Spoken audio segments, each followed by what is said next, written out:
Hello friends, welcome to chemistry with study hot videos. आज जो हमारा टॉपिक है वो है numericals based on previous lectures.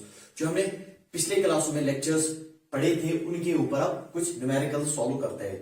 तो मेरा पहला न्यूमेरिकल है A B at equilibrium gives A gas plus B gas at 30 degree Celsius. KB for the dissociation is 2.56 into 10⁻² atmosphere.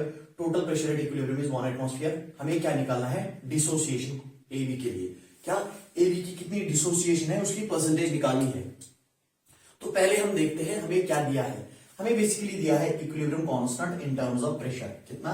2.56 into 10⁻²। और क्या दिया है हमें?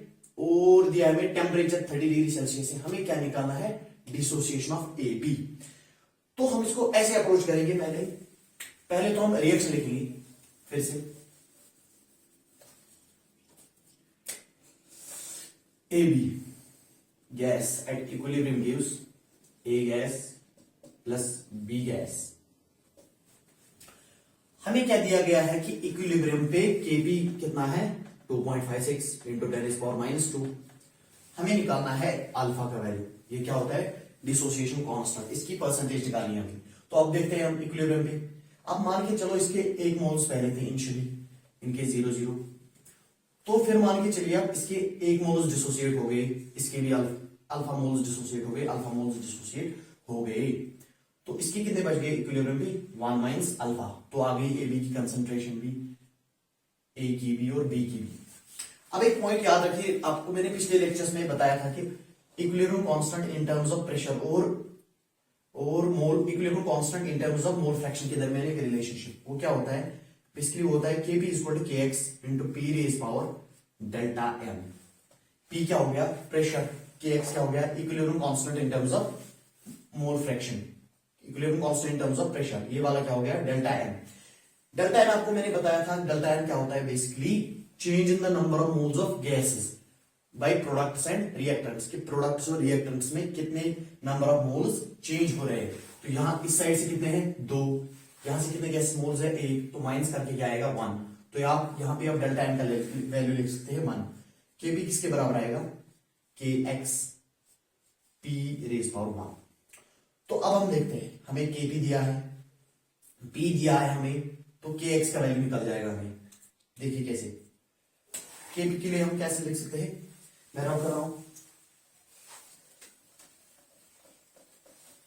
आप साथ ही साथ नोट डाउन करके रखिएगा। तो केपी क्या दिया है हमें? 2.56 into 10⁻²। और केपी इज इक्वल टू के एक्स इंटू पी। पी का वैल्यू क्या दिया है हमें? 1। तो यहां पे 1 पुट कर दीजिए। केपी इज इक्वल टू के एक्स इंटू 1। तो केपी क्या दिया है? 2.56। अब हमें के एक्स का वैल्यू चाहिए। के एक्स क्या होता है? Equilibrium constant in terms of mole fraction. वो हमने भी देखा था। ए की कितनी कंसंट्रेशन रही थी? अल्फा। बी की अल्फा, ए बी की 1 माइनस अल्फा। तो यहां से हम इसका कंसंट्रेशन के एक्स निकाल सकते हैं। के एक्स किसके बराबर होता है? Mole fraction of reactants divided by mole fraction of products. ये क्या आएगा? Alpha into alpha divided by 1 minus alpha. तो यह आ गया alpha square divided by 1 minus alpha. तो यहां से हमें के एक्स क्या आ गया? Alpha square divided by 1 minus alpha. तो ये बन गई इक्वेशन। अब और एक चीज, ये अल्फा जो है डिसोसिएशन कांस्टेंट बहुत ही छोटा होता है, तो इसको हम मान सकते हैं यहाँ पे टेंडिंग टू 0। तो 1 माइनस टेंडिंग टू 0 क्या आएगा? वो तो 1 ही आएगा। तो यहाँ पे आप इस टर्म को 1 मान सकते हैं। तो 2.56 into 10⁻² is equal to alpha square. Alpha का वैल्यू क्या आ गया? यहाँ से रूट ऑफ 2.56 into 10⁻²। इसका रूट देखते हैं हम क्या आएगा। इसको आप 256 मान लीजिए, तो उस पर और 2 चढ़ेंगे, 10⁻⁴ आ जाएगा। 256 का स्क्वायर रूट क्या होता है? 16। और 10⁻⁴ को हम क्या रूट के बगैर लिख सकते हैं? 10⁻²। तो अल्फा का वैल्यू हमें यहां से आ गया क्या? Alpha is equal to 16 into 10⁻²। Alpha is equal to 0.16। यहां से आ गया हमें अल्फा का वैल्यू। लेकिन हमें क्या चाहिए था? इसकी डिसोसिएशन परसेंटेज। ये डिसोसिएशन निकली, अब हमें इसकी परसेंटेज चाहिए, तो 100 से मल्टीप्लाई कर दीजिएगा। अल्फा का वैल्यू क्या आएगा? 16%। 16%। तो यहां से हमें निकला कि डिसोसिएशन जो हो रही है इक्विलिब्रियम पे अल्फा की, ए बी की, वो क्या होती है? 16%। तो ये था पहला न्यूमेरिकल। मैं आप इसको नोट डाउन करके रखें, मैं पॉज कर रहा हूं वीडियो को।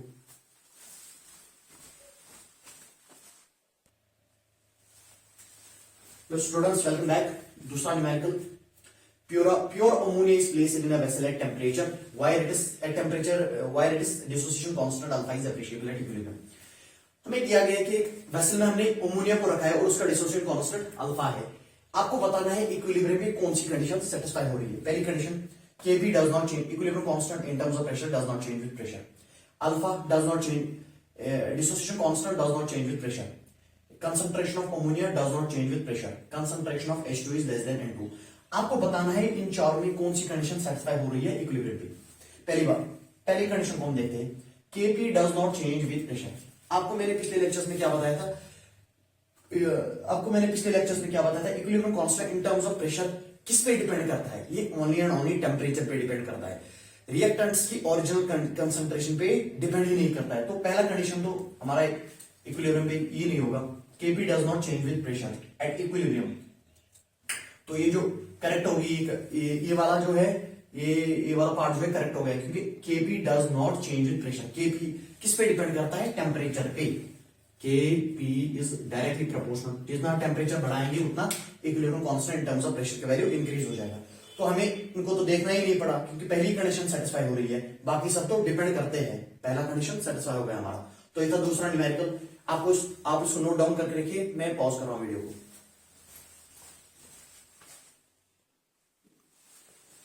Welcome back students.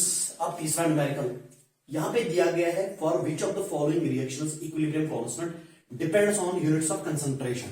जो इक्विलिब्रियम कांस्टेंट का वैल्यू है, इन रिएक्शंस में से किसके उसके यूनिट्स ऑफ कंसंट्रेशन है। तो क्या दिया है हमें कि इक्विलिब्रियम कांस्टेंट का जो वैल्यू है इन रिएक्शंस में से वो किस पे डिपेंड करेगा, यूनिट्स ऑफ कंसंट्रेशन पे। तो हमें दिया गया, पिछले लेक्चर्स में हमने बताया था कि डेल्टा एम जो Kp होता है वो किसके बराबर होता है, Kc into R T raise power delta N. तो जो Kc और Kp के यूनिट्स हैं वो किस पे डिपेंड करेंगे, whole unit sorry R T पे और इस डेल्टा एन पे। वैसे हम एन डेल्टा एन ही ले सकते हैं। तो आपको देखना होगा कि डेल्टा एन अगर किसी रिएक्शन के लिए जीरो आ गया तो उसके लिए क्या आएगा, Kp is equal to Kc।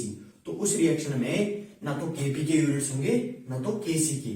अगर डेल्टा एल का वैल्यू ग्रेटर देन जीरो आया या लेस देन जीरो आया, सिर्फ उसी रिएक्शन के लिए Kc इक्विलिब्रियम कांस्टेंट का जो यूनिट्स होंगे वो इन टर्म्स ऑफ कंसंट्रेशन होंगे। तो देखते हैं हम डेल्टा एन किसके लिए जीरो नहीं आता है। अगर हम पहली वाली रिएक्शन के लिए देखेंगे तो ये बन जाएगा 1/2 प्लस 1/2 माइनस 1, तो ये तो जीरो आ गया। तो इसके लिए Kp और Kc के लिए कोई यूनिट्स नहीं होंगी, ये तो लिक्विड है, इसके लिए तो छोड़ दीजिए। अब हम इसको देखते हैं, ये तो आ गया, ये 2 मोल्स गैस के होगी और यहां से एक आ गया, तो 2 - 1 हो गया 1। तो डेल्टा एन का वैल्यू 1 आ रहा है। तो इसमें हम देख सकते हैं Kp is equal to Kc raise power RT raise power delta N का वैल्यू 1। तो इसके लिए क्या आएंगे, mole per litre, mole litre inverse delta N. Delta N का वैल्यू क्या आ गया 1। तो इसके लिए Kc के यूनिट्स क्या आएंगे, मोल लीटर इनवर्स, मोल लीटर इनवर्स। और अगर Kp के देखें तो एटमॉस्फेयर लीटर इनवर्स। तो ऐसे हम देखते हैं कि जिसके लिए भी डेल्टा एन का वैल्यू जीरो आ गया उसके ना तो Kp के यूनिट्स होंगे ना तो Kc के। सिर्फ अगर डेल्टा एन का वैल्यू ग्रेटर देन जीरो आया या लेस देन जीरो आया, उसी रिएक्शन के लिए इक्विलिब्रियम कांस्टेंट के यूनिट्स डिफाइन होंगे। तो ये थे कुछ 2-4 न्यूमेरिकल्स जो आपके प्रीवियस लेक्चर्स पे बेस्ड थे। अगले लेक्चर में हम थोड़ा आगे जानेंगे और लीचेटियस प्रिंसिपल के बारे में। तो अगर आपको ये वीडियो पसंद आया, लाइक करें, शेयर करें और सब्सक्राइब करें और साथ ही साथ बेल आइकन का बटन दबाइए ताकि हमारी हर आने वाली वीडियो को आपको नोटिफिकेशन मिल सके। Thank you.